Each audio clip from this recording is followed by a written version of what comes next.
এটা কাল্লায় এসেছি, কাল্লার জমিদার বাড়ি। এই বাড়িটাতেই কিন্তু শুটিং হয়েছিল ঘরে বাইরের যে সিনেমাটা। এই যে এটা গেটটা, এখন ঢুকতে দেয় না বলছে ভিতর দিকে।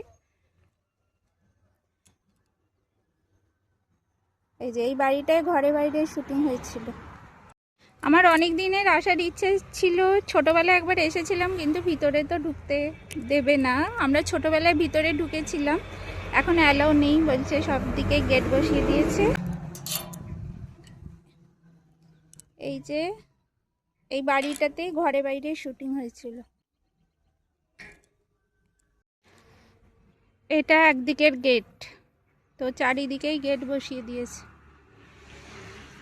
এটা অন্য আর একদিকে এলাম, অন্য আর একদিকে এসে দেখছি পুরো জঙ্গলে ভর্তি হয়ে গেছে। মানে এখন আর মনে হয় কেউ এখানে থাকেন না, তো মেনটেনও হয় না সেরকমভাবে।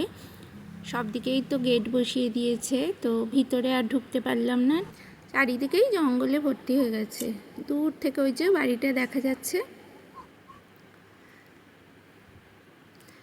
দারুণ সুন্দর জায়গা ছিল এটা, এত অপূর্ব সুন্দর ছিল, চারিদিক দিয়ে ঘেরা ছিল বড় পাঁচিল দিয়ে। ঠিক আছে, তাহলে এই মিনি ব্লগটা এখানেই শেষ করছি। এখনকার মতো টাটা।